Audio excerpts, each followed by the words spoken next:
하나님은 살아계십니다. 살아계신 주님께서 우리에게 먼저 구원을 주셨고 또 우리에게 구원을 나눌 수 있게 해주신 사랑의 하나님을 꼭 만나는 여러분들에게 축복합니다. 우리 옆에 계신 분들에게 이렇게 인사할까요? 하나님은 한 영혼을 사랑하십니다. 아멘, 아멘. 오늘 우리 다음 세대 친구들 또 우리 1.5층에 우리 고이한 군 열심히 우리 고이한에게도 한번 인사해 줄까요? 안녕 이한아. 네, 놀랐나 보네요. 좋습니다. 말씀을 보도록 하겠습니다. 오늘은 구원의 길 첫 번째 시간으로 십자가에 대해서 한번 말씀을 보도록 하겠습니다. 약 열흘 전이었어요. 그렇게 오래 지나지 않았습니다. 열흘 전에 부천에 있는 한 호텔에서 화재가 났다라는 소식 아마 여러분 들어보셨던 분들이 있을 겁니다. 총 7명이 사망을 했고 12명이 중경상의 사고를 입은 비참한 사건이었습니다. 어쩔 수 없는 갑자기 난 재난이다 이런 이야기도 있지만 또 한편으로는 지금 또 계속 조사하고 여러 가지 상황들을 보니까요 초기 대응에 실패하고 또 무엇보다 철저하게 이 업체를 잘 운영하고 관리하는 부분에 실패한 인재다라는 이야기들도 있습니다. 불길이 이 호텔 전체에 다 번진 게 아니었습니다. 다 번진 게 아니고 한 층만 이렇게 됐는데요. 내부에 있는 유독가스가 밖으로 배출이 안 되고 객실마다 이제 스프링클러라고 있잖아요. 이렇게 불 나면 이렇게 불을 꺼주는 그게 작동이 제대로 되지 않았다 하더라고요.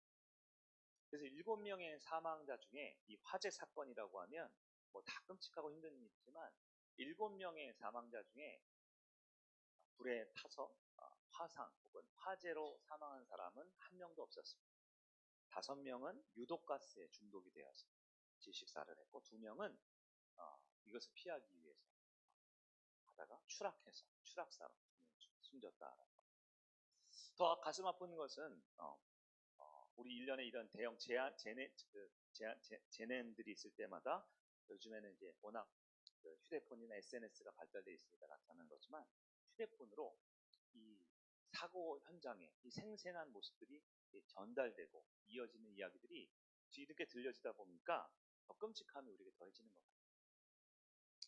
어떤 한 분은 이 마지막 그 화염에 휩싸이는 그 순간에 유독가스가 막 들어올 때 가족에게 이제 문자를 보내는 거죠. 호텔에 불이 나. 그래서 나는 곧 죽을지도 몰라. 이렇게 문자를 보냈다. 부모가 계속 어떻게 된 거야 연락을 하는데 답은 오지 않고 마지막 엄마 아빠 그리고 누구야 모두 미안해 사랑해 이렇게 문자를 보내고 그 문자를 보내고 3분 정도 지나서 이제 사망했다라고 합니다. 그럼 지금 우리가 함께 잠깐 생각해 보려고 하는 것은 이 사고의 끔찍함과 비참함이 아니고 죽음이라는 것을 잠깐 묵상해 보려고 합니다. 그럼 죽음은 갑자기 찾아오는 거예요. 갑자기 화염과 연기 극한의 공포 이걸 준비하는 사람이 아무도 없습니다. 아마 여행을 갔을지 모르고요. 아마 일하느라고 바빠서 외지에 타지에 간 그래서 하룻밤 묵기 위해서 호텔에 갔을 수도 있어요. 그날 밤에 불이 나서 질식으로 혹은 그 스프링클러가 작동하지 않아서 이 화염에 쌓여서 죽을 거다라고 미리 알고 있었던 사람은 아무도 없습니다. 이 말은 뭐냐면 대부분의 사람들이 죽음을 대비하지 못했다라는 거예요. 그리고 크게 당황하다가 비참하게 가는 거죠. 여러분은 어떻습니까? 여러분은 죽음에 대해서 준비를 하고 있습니까? 지금 이 본당이 이렇게 쾌적하고 그래도 비교적 시원하고 이렇죠. 작년 여름이었어요. 작년 여름 비가 엄청나게 많이 온 적이 있습니다. 우리 교회가 굉장히 높은 곳에 있죠. 언덕에 있죠. 사기막걸리 버스를 내려서 한참 올라와야 되잖아요. 그리고 이 본당 자체도 층으로 돼 있었어요.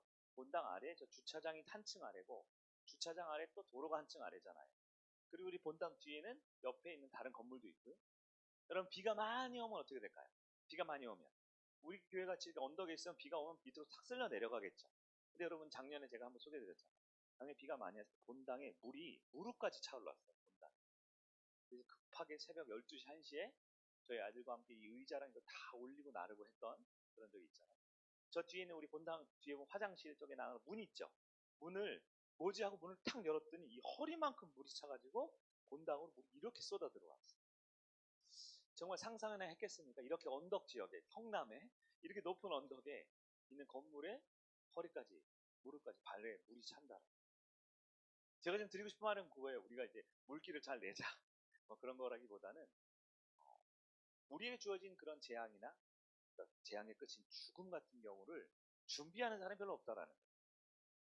그래서 우리 박준원 집사님하고 장로님하고 우리 그때 장일동 집사님하고 그 다음 주에 뒤에 있는 산 있죠. 산의 도랑을 며칠을 거쳐서 이렇게 크게 팠어요. 공사를 해가지고 비가 오면 전부 다 이제 저쪽 밑으로 배수로를 빠지게 공사를 했습니다.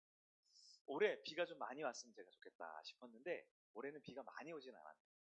제가 좀 많이 와도 좀 마음 편안하게 물이 흘러가는 걸 좀 보고 싶었는데 하지만 비가 많이 와도 저는 크게 긴장은 안 했을 것 같아요. 왜냐하면 준비를 했잖아요. 준비를. 하지만 우리가 죽음 앞에서는 어떤 준비라고 하는지 좀 봐야 될 것 같아요. 성경은 준비된 인생을 살아라 라고 말씀으로 경고하고 있습니다. 그 준비는 돈이 많은 것, 안타깝게도 돈이 많아서 죽음을 피하거나 죽음 이후의 삶을 보장해 주지는 않습니다. 지식이 아주 가득 채워져 있는 것, 똑똑하다고 해결되는 게 아닙니다. 그 화염 앞에, 그 유독가스 연기 앞에 아무리 똑똑한 사람도 남들보다 더 오래 살 수 있는 방법은 없습니다. 이 땅에 어떤 큰 권력을 가지고 있거나 아니면 든든한 뒷배가 있다 하더라도 죽음 앞에서는 전혀 준비가 되지 않는다라는 거예요. 여러분, 다시 한번 나는 과연 이 마지막 때 주님이 올라가시는 마지막 순간에 하나님 앞에서 준비가 되어 있는가? 구원의 밧줄을 나는 확실하게 붙들고 있는가 생각해 봐야 합니다. 이 부천에 있었던 이 호텔 화재 사건 좀 끔찍하지만 잠깐만 더 좀 보면 실제로 가장 큰 피해의 원인이 무엇이냐 보니까요. 4월 달에 지금 이제 8월 달에 있었던 8월 22일경에 있었던 사건인데요. 4월 달에 그 부천에 있었던 그 소방서의 소방 안전 검사에 전혀 문제 없이 다 통과가 됐대요. 그 건물에.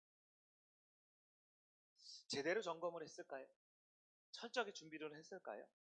이 스프링클러, 이 물이 확 나오는 그게 제대로 되지 않고 유독가스가 이 안에 이 호텔 각 객실마다 찼을 때 빠르게 이렇게 밖으로 나가는 이 통풍구가 제대로 되어 있지 않고 혹시나 있을 그런 재난에 대비해서 비상 탈출구가 제대로 되어 있지 않은 것은 그날만이 아니고 이미 오래전부터 있었던 일일 것입니다.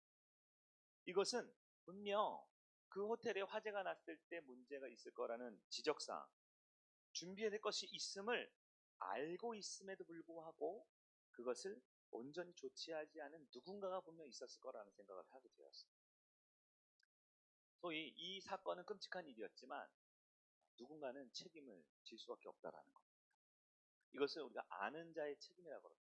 알고도 조치하지 않고 알고도 준비하지 않는데 이것이 단지 경제적으로 얼마 손해보거나 아니면 사회적으로 어떤 불편함이 있는 정도가 아니라 사람 목숨에 달린 일이라면 알고도 준비하고 대처하지 않는다라면 그에게 큰 책임이 있다라는 거예요.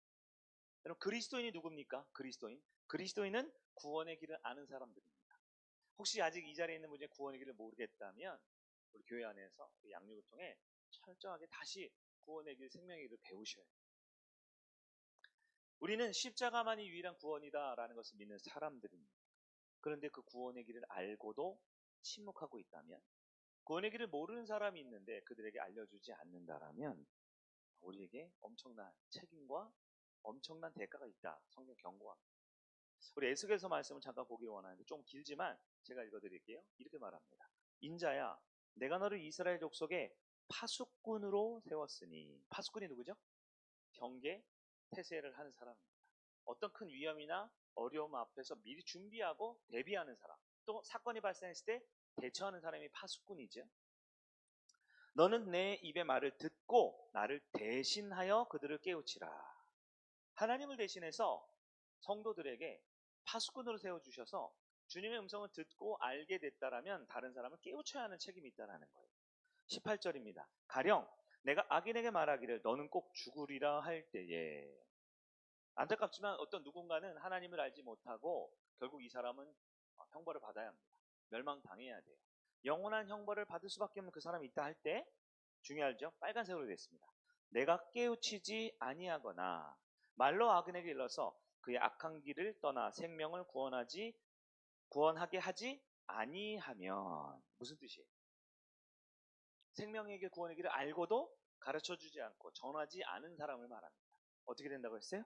그 악인은 그의 죄악 중에 죽으려니와 악한 사람 당연히 그 대가를 치러야겠죠. 근데 악한 사람뿐만 아니라 그 길을 알고 있는 우리에게 어떤 일이 벌어집니까? 내가 그의 피값을 너의 손에서 찾을 것이다 라고 말합니다. 생명을 살리지 못한 그 부분에 대해서 우리가 전하지 않고 우리가 나누지 않았다면 우리에게도 책임이 있다라. 그러면 우리는 모든 세상 사람 다 살려야 되는가? 그렇진 않죠. 왜냐하면 생명은 나에게 있는 게 아니라 하나님께 있죠. 나는 어떤 책임이 있어요? 알려주는 책임입니다. 알려줘. 19절이 그 얘기입니다. 내가 악인을 깨우치되 전했어요, 안 전했어요? 전한 겁니다. 악인에게 말해줬어요. 깨우치되 그가 그의 악한 마음과 악한 행에서 돌이키지 아니하면 나는 분명 전했고 나는 알려줬지만 안 깨우치고 회개하지 않으면 어떻게 돼요? 그는 그의 죄악 중에 죽으려니와 넌 내 생명을 보존하리라. 무슨 얘기입니까? 우리가 복음을 전하고 우리가 생명을 전하면 설령 그가 돌이키면 너무 좋지만 돌이키지 않는다 하더라도 우리에게는 영적 책임이 더 이상 없다라는 거죠. 에스겔에서 말하는 바는 분명합니다. 우리에게는 한 사람을 살릴 책임과 의무가 있는 게 아니라 어떤 의무가 있을까요? 전해야 돼, 나눠야 돼, 내가 아는 바를 말해줄 책임이 있다라는 것입니다. 여러분 영적 직무유기라고 있어요. 뭐예요? 우리가 해야 될 것을 자꾸 하지 않는 것. 그 무엇보다 영적인 책임감에 대한 부분이 있다. 여러분 나는 꼭 전해야 할 자들에게 복음을 생명을 나누고 전하고 있습니다. 첫 번째로 살펴볼 것은 기독교의 본질입니다. 자, 여러분들 생각하기에 기독교의 가장 중요한 본질이 뭡니까? 기독교는 과연 어떤 곳이라고 합니까? 교회 안에 있는 사람이든 교회 밖에 있는 사람이든 이분은 되게 오해하는 경우가 있어요. 특히 교회 안에 있는 분들은 기독교의 본질을 교회 성장, 교회 부흥, 교회가 더 좋아지는 것이라고 착각하기도 합니다. 혹은 도덕적이나 윤리적으로 더 나은 일을 하는, 선행하는 사람, 더 착하게 살아가는 것이 중요하게 여기기도 합니다. 또 일부에서는 구제를 해야 된다고 합니다. 다른 사람을 도와야 된다. 세상을 섬겨야 된다. 세상의 빛과 소금이 되어야 한다. 물론 그런 것들도 기독교의 아주 중요한 내용들이지만 성경은 기독교의 본질을 생명을 살리는 데 있다 이렇게 말합니다. 기독교는 뭐 하는 곳이라고요? 생명을 살리는, 죽은 생명을 살리는 것입니다. 그리고 그리스도 예수 안에서 생명을 살리고 더 풍성한 삶을 살게 하는 것이 기독교의 가장 중요한 덕목이지. 요한복음 10장 11절 우리 같이 한번 볼까요? 시작. 내가 온 것은 양으로 생명을 얻게 하고 더 풍성히 얻게 하려는 것이라. 아멘. 예수님이 이 땅에 오셨을 때 저기서 말하는 생명을 얻게 한다 뭐예요? 구원받는 겁니다. 우리가 영원한 생명을 얻는 거죠. 근데 그게 끝이 아니죠? 더 풍성히, 즉 천국 백성으로 하나님 자녀답게 멋지고 당당하고 자유롭고 평안하게 살아가는 거, 그것이 기독교의 본질이다라는. 교회의 사명은요, 첫 번째가 지옥에 갈 죄인들에게 복음을 전하고 예수가 필요하다는 것을 알려주어서 우리 같은 죄인도, 우리 같이 연약한 사람도 예수 한 사람 때문에 예수 믿어서 구원의 길, 천국의 백성의 길을 살아갈 수 있다라는 소식을 알려주는 게 교회의 사명이다라는 거예요. 여러분 우리가 오해하면 안 됩니다. 기독교가. 여러분 기독교를 여러분이 생각하는 바 혹은 여러분의 지금 신앙의 생각과 가치관 안에 있는 걸로 착각하면 안 됩니다. 여러분 한 사람을 온전히 안다라는 것이 무엇일까요? 앞에서 지금 말씀 전하는 김현욱 목사라는 사람이 있습니다. 김현욱 목사라는 사람을 여러분 혹시 소개한다라면 어떻게 할까요? 그 사람을 딱 사진을 찍어서 이분은 이런 사람이야 라고 소개를 해야 된다고 해보세요. 그럼 어디를 사진을 찍어야 할까요? 어디를 찍어야 할까요? 어떤 분이 제가 이렇게 했는데 제가 기도한 제 뒤통수를 사진을 딱 찍었어요. 뒤통수를 이렇게 딱 클로즈업을 찍었어요. 혹은 어떤 분은 아니야 우리 목사님은 왼쪽 얼굴이 좀 더 나아. 왼쪽 얼굴 딱 찍었어요. 이중턱이 나오게 별로 안 좋아요. 왼쪽을 찍으면 찍었습니다. 혹은 제가 이렇게 걸어가는데 걸어가는 제 모습을 보면서 제 뒷다리가 아닌가요? 다리죠 그냥 다리를 사진 걸어가면서 다 찍었어요. 자 이걸 보면서 소개합니다. 이 뒤통수가 우리 목사님이야. 이 옆모습이 우리 김현웅 목사님이야. 이 걸어가는 분이 우리 교회 목사님이야. 여러분, 사실이에요, 거짓이에요? 사실이죠. 사실이죠. 그러나 그것이 사실이지만 그것이 그 사람의 전부가 아닙니다. 한 사람을 제대로 소개하고 한 사람을 온전히 알려면 어떤 모습을 찍는 게 낫겠어요? 예? 얼굴 정면을 찍는 것도 하나의 방법이고, 아니면 그 사람이 주로 하는 일 있죠. 예를 들어 저 같은 경우는 이렇게 설교하는 모습을 이렇게 딱 사진을 찍어서 우리 목사님은 이런 사람이야 소개하면 되지 않을까요? 지금 기독교의 본질에 대한 오해에 대한 얘기를 잠깐 하려고 하는 겁니다. 기독교가 가지고 있는 여러 장점들과 여러 다양한 모습들이 있고요. 때로는 좋은 점도 있지만 어두운 면도 있거든요. 완벽할 수 없는 우리 인간들의 모임이기 때문에 우리가 믿고 우리가 나오고 있는 이 교회 생활, 기독교에 대해서 세상은 심지어 많은 교회에 있는 사람들도 오해를 한다라는 것입니다. 한 사람을 온전히 표현하기 위해서 그 사람의 인격을 온전히 표현하는 것이 중요해요. 그래서 저 사람 어때? 라고 물어볼 때 그 한 사람이 가족들하고 어떻게 지낸지를 보는 것, 혹은 그 사람이 친한 몇몇 사람들과 어떻게 지낸지를 보는 것만 봐서는 그 사람의 온전한 인격을 알 수가 없습니다. 그 사람의 전 인격을, 모든 삶을 일주일간에, 아니요, 한 달간에, 더 이상 5년, 10년간 그 사람의 모습을 봤을 때 그 사람은 어떤 사람이야 라고 우리가 판단할 수 있는 것처럼, 기독교도 가장 중요한 본질을 놓치고 여러 가지 나타나는 현상만 보면 우리가 복음을 전하는 입장에서 나도 오해가 없고 교회 오는 사람들도 착각할 수 있다라는 거예요. 쉽게 말해 기독교를 잘 모르고 헛다리 짚고 헛다리 신앙생활 하면 안 된다라는 거예요. 물론 기독교인들 중에 혹은 목회자나 어떤 종교 지도자가 한두 사람 비리나 신앙의 삶에 실패하는 이야기들이 종종 매스컴에 나올 때가 있죠. 그걸 보면서 아유, 기독교는 다 썩었어, 기독교는 이제 엉망이야 라고 쉽게 생각하는 건 그것은 맞지 않는 거죠. 혹은 교회가 어떤 윤리적 선행을 합니다. 북한을 돕는다, 저기 기아대책본부에 얼마를 보냈다, 이런 선행, 어려운 사람을 도왔다 라는 것에 초점을 맞추는 것, 기독교 장점이자 그것도 굉장히 위험한 생각입니다. 혹은 예수님의 성경에는 기적들 있죠. 병을 고쳤어요. 중풍병자, 눈먼 자를 고쳤어요. 이걸 보면서 내 문제도 좀 해결해 주면 좋겠다. 내 경제적인 문제, 내 육신의 아픔, 내 삶에 잘 안 풀린 이 문제, 요거 좀 해결해 줬으면 좋겠다라고 관심 갖는 것도 기독교에 대한 아주 작은 한 편협한 시각일 뿐이다라는 거예요. 여러 가지 상황을 제가 이렇게 흩뿌리듯 말씀드렸습니다. 어떤 장점, 어떤 단점, 혹은 성경에 있는 어떤 한 분야에 대해서만 관심 갖고 내 인생 너무너무 괴로운데 한번 예수 믿고 한번 인생 대박 한번 나보자. 로또 맞듯이 한번 내 돈 문제, 내 관계 문제, 우리 자식 문제, 기독교 믿고 한번 이거 좀 해결 좀 해보자. 어떤 분은 복잡할 거 있어, 그냥 내 마음이 좀 불편해, 내 마음이 좀 위로받고 좀 편안해졌으면 좋겠다, 교회 와서 좀 찬양하면서 좀 기뻤으면 좋겠다. 여러분, 그건 다 기독교 안에 있는, 교회 안에 있는 모습들이긴 하지만 그건 기독교의 정면의 모습이 아니에요. 기독교의 뒤통수이고 기독교의 뒷다리이고 기독교의 작은 옆모습, 얼굴에 난 작은 점 하나일 뿐이지요. 여러분, 진짜 기독교의 본질이 무엇입니까? 기독교의 본질은 성경이 분명히 증거하기를 예수 그리스도의 십자가가 본질이다, 이렇게 말하고 있습니다. 기독교를 제대로 이해하고 있다면, 그 기독교의 복음을 누군가에게 전하려고 한다면 우리는 먼저 예수 그리스도의 십자가를 온전히 알아 받아들이는, 수용하는 것이 우리에게 먼저 필요하다는 거예요. 여러분, 십자가 무엇입니까? 기독교의 본질이 바로 십자가 무엇입니까? 십자가를 어떤 분들은 고난으로 오해하는 경우가 있어요. 그래서 이렇게 말하죠. 목사님, 이번 주도 십자가 짊어지는 한 주였습니다. 우리 가족들, 모건들을 생각하면 저 인간들, 이건 내가 짊어질 십자가지요. 우리 목자들이 그런 말하는 사람은 없어요. 마치 어떤 고난이 있다, 어려움이 있다, 힘듦이 있다라는 것을 십자가로 대용해서 사용하는 것이기도 해요. 제가 전에 한번 소개했는데 우스갯소리로 이런 분이 있다 그랬죠.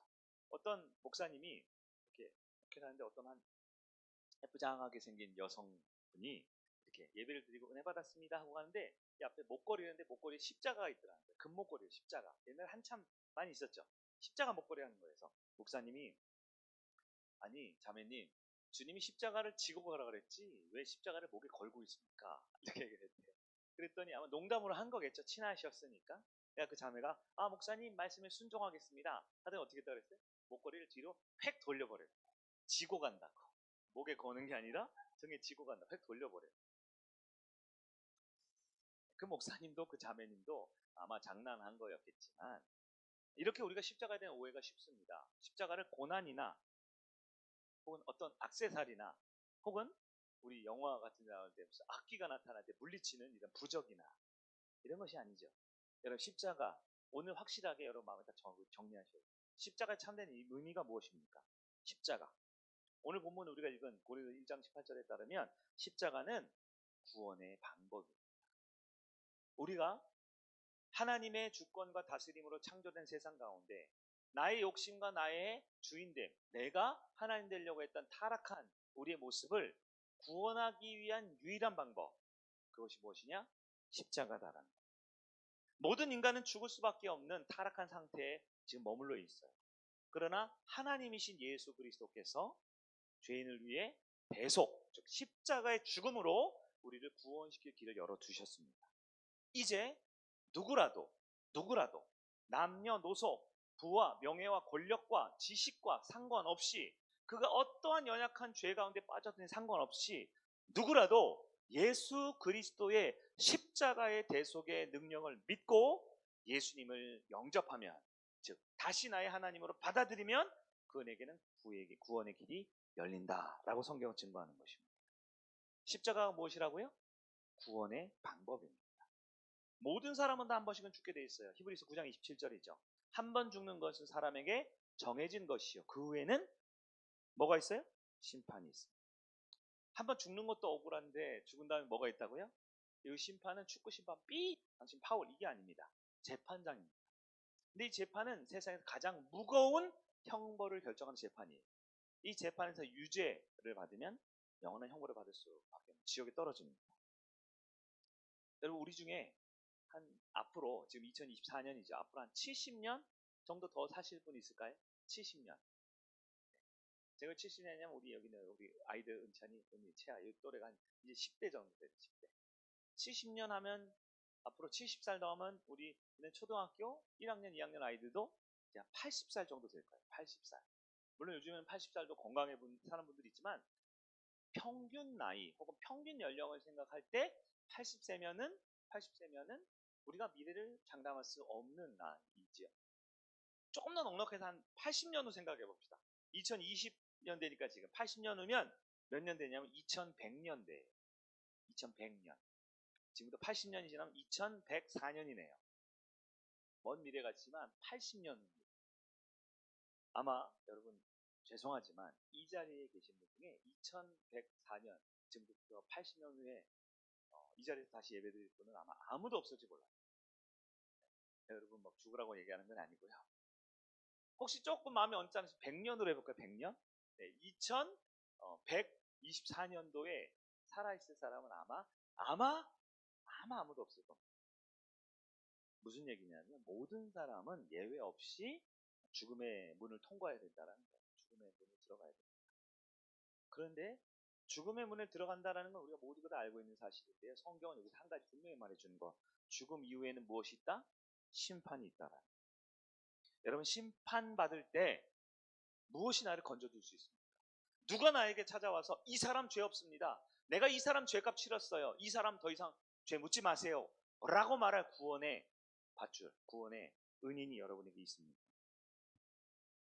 세상 사람들과 또 일부 기독교인은 오해를 합니다. 뭔가 잘하면 될 거라고요. 많은 선행과 구제를 하면 될 거라고요. 다른 사람에게 도움을 주는 영향력을 갖고 지위를 갖고 높은 위치에 있어서 많은 부와 명예와 권력을 가지고 사람들을 이롭게 하면 되지 않느냐고 생각합니다. 그러나 구원의 심판대 혹은 죽음의 심판대 앞에 그 무엇도 나를 지켜주고 나를 보호해줄 것은 없어요. 마치 이런 거죠. 여러분 중에 이번에 올림픽이 마쳤죠? 우리나라 육상 선수 중에서 올림픽에 높이뛰기 같은 거 잘하는 분들이 있더라고요. 그럼 높이뛰기 하면 보통 몇 미터 뛰나요? 잘 몰라도 높이 뛰겠죠. 높이 뛰기니까 높이. 장대 높이 뛰기는요? 더 높게 뛰겠죠. 근데 여러분 우리에게 구원의 문, 이 마지막 심판대에 있는 건 뭐냐면 마치 100m 높이에 있는 장대 높이, 100m 높이에 있는 그 허들을 넘어야 하는 것과 똑같습니다. 100m. 여러분 열심히 연습하면 100m 넘을 수 있겠죠. 네? 어떤 편법을 쓰고 어떤 뭐 노력을 많이 하거나 돈을 많이 가지면 100m 넘을 수 있을까요? 여러분 하나님 앞에 심판이란 이런 것입니다. 세월이 아무리 가도요. 인간이 아무리 지식이 많고 아무리 돈이 많고 아무리 뛰어나도요. 그 육상 선수들은 보통 이제 뭐 위아래 뭐 가벼운 뭐 반바지하고 위에 셔츠 같은 거 하나밖에 안 입잖아요. 그 런닝 셔츠 같은 거밖에 안 입잖아요. 우리 다 똑같이 그렇게 입고 100m를 넘어가야 되는 거예요. 여러분 가능할 수 있습니까? 성경은 말합니다. 인간의 능력, 인간의 의로움으로는 그 누구도 이 심판이라는 이 100m 높이를 건너갈 수 없다. 건너갈 수 없다. 그런데 성경은 또 한 가지 우리가 말해줍니다. 그런데 한 가지 길이 있대요. 한 가지 길. 그 길이 무엇이냐? 우리가 그 100m 높이를 뛰는 게 아니고요. 누군가가 우리에게 와서 이 사람은 이미 통과된 사람이에요. 이 사람은 안 뛰어도 돼요. 하고 우리 손을 잡고 그 길을 지나가 준다라는 거예요. 지나가 준다. 이게 바로 유일한 구원의 길이다. 유일한 구원. 그리고 성경은 그 유일한 구원의 길을 우리에게 제시해 줄 때 뭐라고요? 세 글자로? 십자가라고 말하고 있는 것입니다.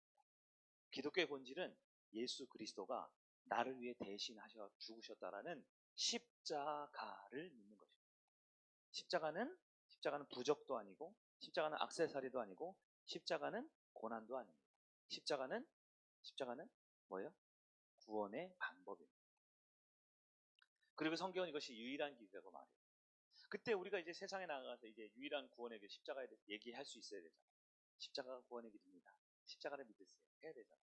근데 여러분 세상이 이것엔 저항이 있어요. 세 번째, 배타적인 기독교의 십자가입니다. 기독교에 대해서 굉장히 배타적인 입장을 가지고 있는 게 사실이에요. 여러분, 세상은 말합니다. 야, 기독교, 교회, 너네들은 너무 배타적이야. 너무 편협해. 왜냐면 너네만 구원이 있다라고 말하잖아. 구원의 길 하나밖에 없다라고 말하잖아. 그거 얼마나 편협하고 얼마나 이기적이고 자기밖에 모르는 거냐? 라고 합니다. 교회 아이들 자기들만 올 때 자기들만 구원받는데 라고 비판을 하면서 교회에 대해서 예수에 대해서 기독교에 대해서 알지도 못하면서 이미 거부감을 갖는다라는 거죠. 여러분 이 시대의 정서적 흐름을 보면요. 이 관용과 포용을 굉장히 강조하는 것 같아요. 관용과 포용. 그래서 평등, 인권 이런 거 굉장히 중요하죠. 이런 정서가 팽배한 시대입니다. 여러분 이 시대가 진짜 마지막 시대라서 옛날 어른들 꼰대 같은 어른들이 하는 얘기가 아니라 진짜 말세가 다가와서 그렇습니다. 인간이 중요하고 인권이 중요하고 평등이 중요하다고요? 우리 인간은 알아서 구원받는 게 아니라 우리는 하나님의 말씀 때문에 구원받습니다. 우리는 진리로 구원을 받는 것이지 인간이 똑똑하고 인간이 사랑이 넘치고 관용이 많아서 구원받는 게 아니에요. 여러분 이 시대가 가는 가장 오해 중에 하나가 뭔지 아세요? 바로 가장 큰 선입견은 배타적인 것은 나쁘고 포용하고 관용하는 것은 좋다라고 여러분도 혹시 생각하시죠? 그게 이 시대가 말하는 거짓말이에요. 사탄이 말하는 거짓말이에요. 다시요. 배타적인 것은 나쁜 것이고 포용하고 넉넉하고 다 받아지는 관용이 좋은 거다라고 누가 가르쳤던 거예요? 우리 예수님은 그런 말씀하지 않으셨어요. 오히려 많은 영역에서 배타적이고 편협한 것이 진리일 가능성이 높다라는 거 여러분도 기억하셔야 돼요. 여러분 선생님이 이제 11월 달에 보면 이제 대학 수학 능력 시험 치르죠. 수능 시험입니다. 수능 중요해요, 안 중요해요? 아니 뭐 수시간 분들은 안 중요하다 하겠지만 서울대학교에 이제 가야 되는데 내가 공부 열심히 잘해야 되는데 중요하죠. 그런 문제가 누구나 맞출 수 있는 문제가 나오면 안 되잖아요. 이게 편차가 있어야 되잖아요. 근데 시험을 보는데요. 선생님이 수능 문제에 객관식 문제를 냅니다. 그러면 보통 몇 개 보기가 있어요, 요즘에? 오지선다형인가요? 1번, 2번, 3번, 4번, 5번. 5개의 문제가 나왔어요. 이걸 맞춰야지 좋은 대학 가고 맞추지 못하면 이제 그 문제 틀렸다라고 해야 되는 거예요. 정답이 몇 개 있습니까? 하나의 정답이 있어요. 하나의 정답. 근데 한 수험생이 이렇게 말합니다. 선생님 요즘 세상이 어느 세상인데요. 얼마나 평등과 인권이 중요한데요. 이렇게 편협하게 보세요. 내가 헷갈려서 그러니까 2개 정답하게 해주세요. 네? 내가 헷갈려서 그래요. 평소 같은 안 헷갈리면 그냥 하나 맞추겠는데 오늘따라 내 기분 컨디션이 안 좋아서 그러니까 2개 맞게 해주세요. 내가 2개 쓸 테니까. 옆에 있는 사람 그럽니다. 저는 3개예요. 3개 맞게 해주세요. 3개 칠 때는 그 중에 하나라도 맞게 해주세요. 그럼 가능합니까? 아니죠. 다른 3가지, 4가지는 정답과 유사해 보일지 모르지만 답은 하나밖에 없습니다. 여러분, 정답이 하나라는 사실, 이것은 배타적이다라는 것이 대표적인 것인데요. 여러분, 배타적인 것이 나쁘기만 한 것입니다. 세상에는 구원의 길로 보이는 여러 종교들이 있습니다. 얼핏 보면 비슷해요. 정답 비스무리해요. 불교에도 가면 기도 있죠. 찬송 있죠. 거기도 헌금 있죠. 거기도 여러분 MT 다 있어요. 그럼 다 있어요. 수양에도 있어요. 그러나 여러분, 그곳에는 진리가 없습니다. 진실이 아닙니다. 사도행전 4장 12절입니다. 다른 이로서는 구원받을 수 없나니 천하 사람 중에 구원받을 만한 다른 이름을 우리에게 주신 일이 없다 하셨습니다. 오직 예수 그리스도의 십자가만이 구원의 길입니다. 세상을 창조하시고 세상을 다스리시는 주인 되시는 하나님이 선포하셨습니다. 다른 이름으로는 구원받을 수 없다고. 요한일서 5장 11절 12절입니다. 또 증거는 이것이니 하나님이 우리에게 영생을 주신 것과 이 생명이 그의 아들 안에 있는 그것이라. 아들이 있는 자에게는 생명이 있고 하나님의 아들이 없는 자에게는 생명이 없느니라. 여러분, 영원한 생명은 예수 그리스도의 십자가밖에 없다는 사실 믿으시기 바랍니다. 마지막 요한복음 10장 9절입니다. 우리 같이 볼까요? 같이 시작.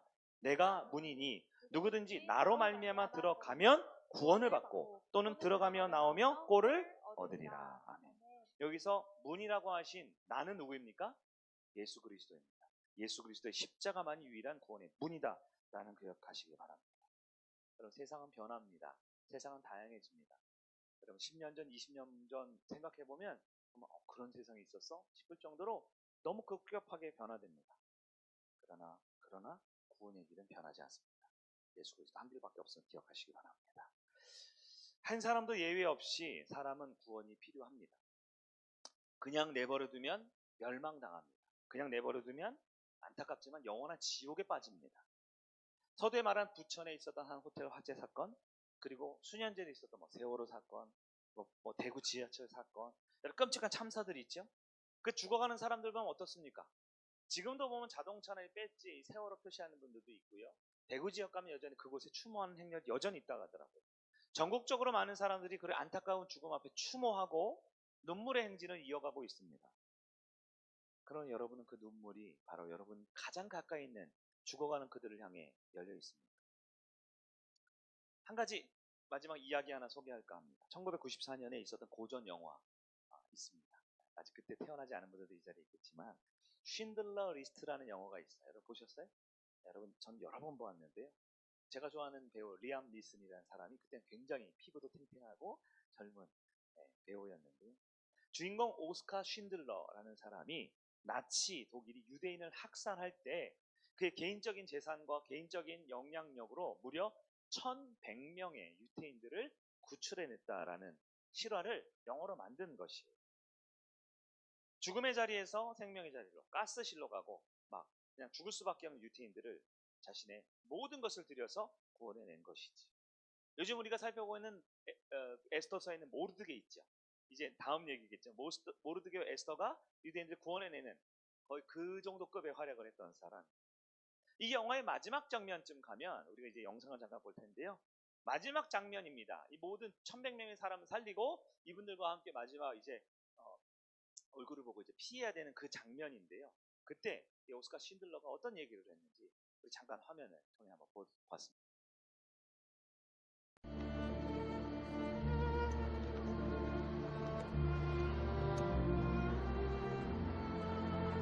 It's Hebrew from the Talmud. It says, whoever saves one life saves the world entire.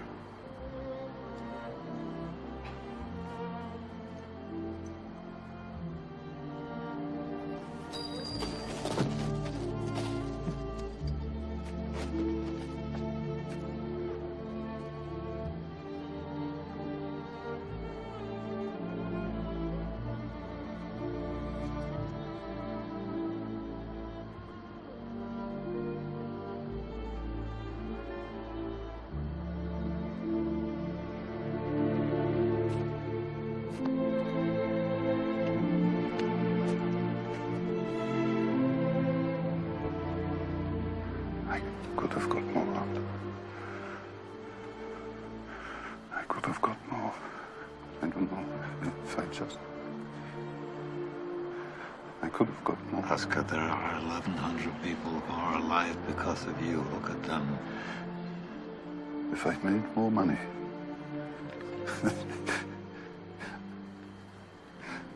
I threw away so much money. You have no idea. If I just... There will be generations because of what you did. I didn't do enough. You did so much.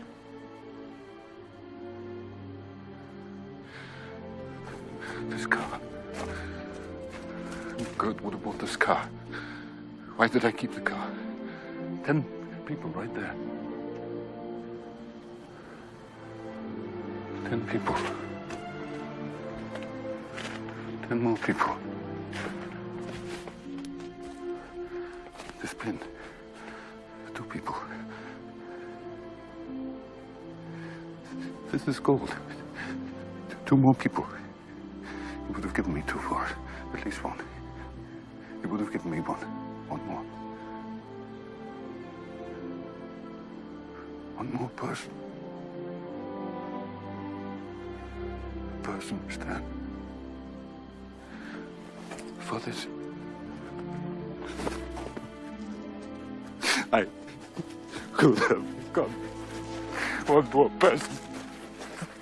And I didn't. I didn't.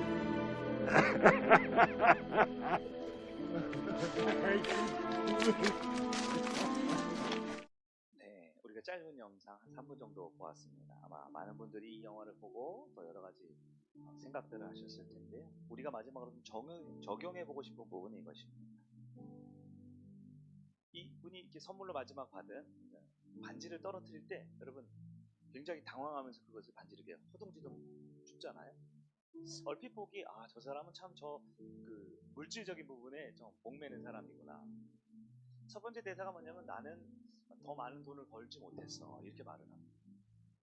그러나 우리가 이 이야기를 끝까지 들어봤을 때 그의 마음에 가득한 것을 우리는 알 수 있습니다. 내가 조금 더 힘을 썼더라면, 내가 조금 더 노력했더라면, 내가 알고 있는 것을 누군가에게 전할 수 있었다라는. 영화는 이렇게 끝이 났지만 우리에게는 여전히 도전적인 질문이 있어요. 나의 쉰들러 리스트, 내가 살려야 할 사람들, 내가 복음을 전해야 할 사람들, 내가 찾아가서 나의 자동차, 나의 배지, 나의 금반지 보다도 더 중요한 생명을 살리기 위해서 내가 애써야 할 부분은 무엇이 있는지. 어제 말씀 끝나고 이제 목장별로 잠깐 모이겠지만 목장별 안에서도 이런 이야기들을 해보면 좋겠네요. 우리 누군가는 이제 전도 대상자가 있는 분도 있고 어떤 분은 주변에 복음 전하기 참 어려워하는 분들도 있어요. 그러니까 여러분 저 영화를 보면 쉰들러 리스트 한 사람, 오스카 쉰들러라는 한 사람만 복음을 전한 게 아니고 그 옆에 많은 조력자들과 많은 협력자들이 마음을 모았습니다. 그리고 어떻게 하면 한 명을 더 살릴 수 있을까 노력했다라는 거예요. 여러분, 예수님이 유일한 구원이요, 예수의 십자가가 유일한 구원의 길입니다. 그냥 십자가 이렇게 외친다고 되는 게 아니에요. 부적이 아니기 때문에 그 십자가를 알아야 되고 십자가를 믿어야 되고 십자가를 가슴에 품을 수 있게 하기 위해서는 여러분 혼자 힘으로는 힘듭니다. 오스카 쉰들러처럼 초청을 해야 합니다. 초청을 해서 전도를 해야 됩니다. 전도는 더 오래 걸려요. 복음을 전하고 예수를 믿게 하고 십자가를 설명하면서 그것이 내 안에 정말 기쁨이 될 수 있을 정도로 우리가 가르쳐주고 서로 사랑을 나눠줘야 됩니다. 그러다가 회심하는 날이 오겠죠. 그래서 영원히 살아나는 일이 있을 것입니다.